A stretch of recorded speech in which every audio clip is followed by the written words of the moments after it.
Italians, you have to think of them as either a glass of wine or a glass of water. They are both full, but you can decide whether it's full of color and spirit or bland and lifeless. Since most Americans these days assume that Italians are loud and all they can do is make pizza, we see their culture as water. But if you look closer, you can truly see that it is full of color, and it's more than pizza. And how they speak, it can be wine with color and spirit. The Italian culture adds something to our own. Italians pride themselves on family, and we have invariably accumulated a sense of family from their culture. They also provided us with some of the most delectable foods and an overall hearty and forward way of thinking.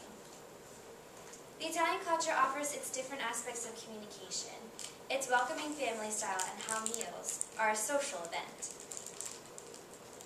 How Italians communicate. Italians communicate with lots of hand gestures. There's really no personal space. They use a lot of physical contact. They have a little louder volume than we're normally used to. Different environments also affect how they communicate. In private, which is like in their home or with friends, close friends, they're more loud, or they're more accustomed to being outspoken, and they love to touch and be involved in the conversation. But when it's more in a public place, they're more drawn back. They aren't as drawn back as you would think, but still, it's there. There are different social groups affect how they communicate as well. With close friends and family, they're more likely to be open. Conversely, with strangers, they're not as open, however, they still use a lot of hand gestures and there's a lack of physical contact. With the ways that Italians communicate, it is easy to see that private situations and close friends allow for a louder and more open climate. Italians are like a tight-knit group. They stay together, and family is very essential to them. Mothers play important roles and are highly respected. A mother is a caretaker, and she also provides for her family. These days, the Italian culture has shifted a little bit. Mothers have not normally been workers, but now, since they have become workers, they are not only workers, they go out and they have a job, but they also come home and they take care of their family. The elderly are very respected and looked after, and oftentimes they live at home with their children or their grandchildren, and even if they do not, their children or grandchildren will come and visit them almost every day. Italians communicate and have a deep respect for family, and this shines through at one of the most important times, family meals.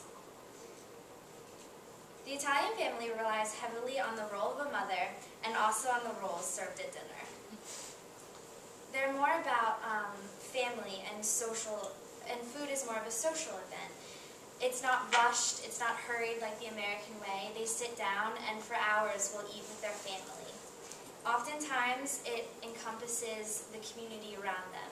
They will invite their entire family or even extended family and friends and different social groups. To them, eating is about togetherness, and it's about love and appreciation for those around them. Italian culture encompasses a tight-knit group of people who communicate through physical contact and have a lack of personal space, which they make up for an appreciation for family and friends. To show a different side to Italian culture, to know it's wine or water, now instead of looking at Italians as just loud, you can have a deeper appreciation for it because it's endearing. This culture and its people matter because they have added to America's culture just like everyone else and should be given the chance to be wine and not water. So if you decided if the American culture is water or wine, choose wine because you may never know what it will taste like.